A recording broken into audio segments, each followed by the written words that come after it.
Hello everyone, welcome back to my channel. So I just woke up and I'm still at Nana's house as I stayed last night here itself. So after getting up I didn't do much. I freshened up and just drank a cup of tea. I could have shown you scenic view from here, but आज चाहिँ weather एकदमै foggy भइरहेको थियो, so यहाँबाट अहिले केही देखेकै थिएन राम्रोसँगले। यहाँबाट चाहिँ जोगीघाट, मङ्पू, टिस्टा भ्याली, बगोडाहरू चाहिँ देखिन्थेछ। त्यही माथि खै आज पाँच पोखरी घुम्नु जाउँ भनेको त खै। त्यहाँ नानाहरूले चाहिँ गाई पनि पाल्नु भएको रहेछ नि त, अन्त म चाहिँ त्यहाँ गोठ हेर्नु गएँ हो। फेरि हिजो यहाँ गाईहरू चाहिँ बेलुका खाना ढिलो भएर चाहिँ सुतिँदैछ होइन। फेरि प्राय मान्छेहरूले भिलेज लाइफ एक्सपिरियन्स गरेको हुँदैन नि त, त्यही भएर चाहिँ हजुरहरूलाई मैले यो दृश्य देखाइदिएको। And I was waiting for the weather to clear out, but still clear भए पनि नभए पनि घुम्नु त जाने नै हो। त्यसपछि म चाहिँ आएर I shampooed my hair, अन्त बेलुका चाहिँ अलिकति मोमो उब्रेको थियो नि त, सो नाना र मैले चाहिँ त्यही फेरि हल्का स्टिम गरेर चाहिँ हामीले त्यही मोमो खायौँ। फेरि वेदर पनि एकदमै चिसो भएको कारणले गर्दाखेरि चाहिँ त्यो मोमो पनि एकैछिनमा सेल्लेर। फेरि यति मोमो खाइसकेर चाहिँ हामीले फेरि दिउँसोको लागि खानाहरू बनायौँ। त्यहाँदेखि खानाहरू खाइसकेर घरको काम सकेर चाहिँ तयार भएर चाहिँ हामी फाइनली निस्क्यौँ। र हामी निस्किँदा it was around 12 in the noon. हिजो चाहिँ हामी अर्कै बाटो आएको थियौँ तल आउँदाखेरि, र जाँदाखेरि चाहिँ हामी अर्कै बाटो भएर जाँदै थियौँ। बिहान 10 बजी निस्किने मान्छे त के गर्दा ढिलो भएर र अलिक माथि पुगिसकेपछि चाहिँ I witnessed such a mesmerizing view from here, as you can see. Now we were supposed to climb up this slope and I personally felt that this is going to take my breath out. साँच्चीमै अलिक माथि पुग्दा त I panted a lot. यति डरलाग्दो स्यास्या भएको म चाहिँ। अब यति डरलाग्दो उकालो थियो त्यो बाटो चाहिँ, like you can see from here. On top of that मलाई त हिँड्ने बानी पनि हराएछ, सो अलिक माथि डाँडामा आएर चाहिँ एकछिन बिसायौँ हामी, फोटोहरू खिच्यौँ र म चाहिँ झोला हल्लाउँदै एकछिन भिडियोहरू बनाएँ हो। वेदरले गर्दा यहाँबाट पनि केही देखिनौँ र हामी पुग्नुपर्ने ठाउँ चाहिँ यहाँ हो, तर यस्तो फगी लागिरहेको रहेछ। सँगैमा फेरि अर्को साइडमा चाहिँ हल्का घाम लागिरहेको रहेछ, अन्त म एक्ज्याक्टली बस्ने ठाउँ चाहिँ यहाँ हो। म चाहिँ हिजो यहाँबाट चाहिँ त्यहाँ आएको र बाटोमा हिँड्दै गर्दाखेरि चाहिँ मैले एउटा सानो चराको गुड पनि देखेँ। It was like so cute है। यसरी नै जङ्गलको बाटो हिँड्दा त मेरो त हालतै खराब भइसकेको थियो। त्यहाँदेखि फाइनली स्कुटी पार्क गरेको ठाउँ पुगेर चाहिँ हामी चाहिँ त्यहाँदेखि पाँच पोखरीको बाटोतर्फ लाग्यौँ। फेरि खरसाङ जाने मेन रोडको बाटोबाट उकालो यो पाँच पोखरीको जाने बाटो चाहिँ अलिक खराब रहेछ, त्यही भएर हामीले तलै स्कुटी पार्क गरेर चाहिँ हिँड्नु थाल्यौँ।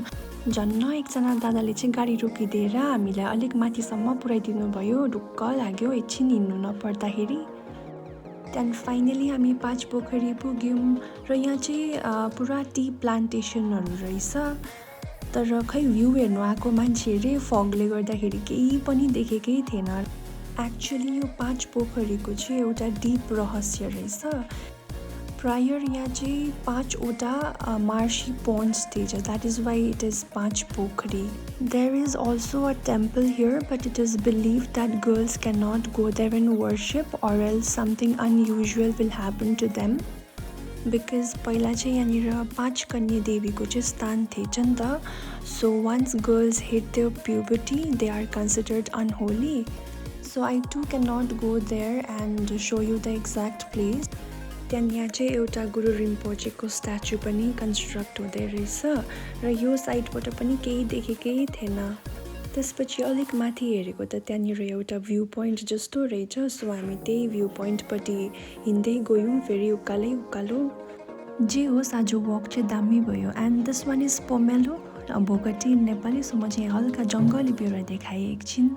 त्यहाँदेखि यहाँबाट पो कतै भ्यू देख्छ कि अलिक भए पनि भनेर चाहिँ म यो भ्यू टावरमाथि चढेँ। I was enjoying that local tourist vibe all by myself here. र यहाँ पनि नाना र मैले चाहिँ एक दुईवटा फोटो खिचेँ, तर राम्रो नै आएन।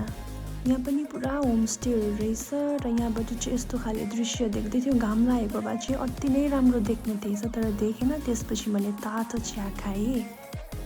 नाउ मुभिङ फरवर्ड बाटोमा चाहिँ कति मजाले सयपत्री फुलहरू फुलिरहेको रहेछ हो र मलाई फुलहरू देखेर त लोभै लाग्यो।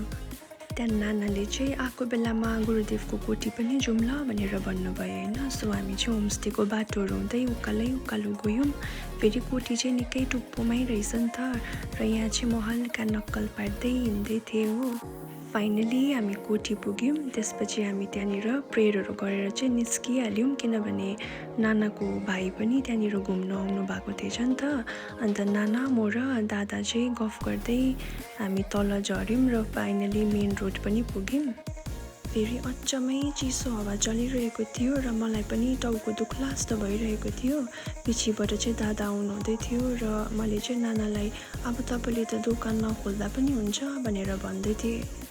As it was already 3 in the evening, on top of that मलाई पनि फेरि एकदमै हतार भइरहेको थियो। मलाई अर्जेन्ट काम परेको थियो नि त, so I had to reach my room early as possible. So now here we are at Panch Pokhari, but I won't be able to show you this place in detail because of time crisis. This is also supposed to be a lake, but monsoon is over, so अहिले चाहिँ यहाँ पानी छैन। Next time particularly यहाँनिर घुम्न आउँदाखेरि चाहिँ म तपाईँहरूलाई देखाउँछु। So there is always a next time. Now we have reached Aaldara र भ्यू पोइन्ट जानुको लागि चाहिँ त्यो गेट पारी जानुपर्छ र यहाँको माइलस्टोन चाहिँ एकदमै युनिक छ है। र यहाँ चाहिँ हामीले तातो चप र अचार खायौँ। So this is how my tour of the day ended. Thank you for watching my video till the very end, and also like and subscribe to my channel for more videos. See you soon in the next video.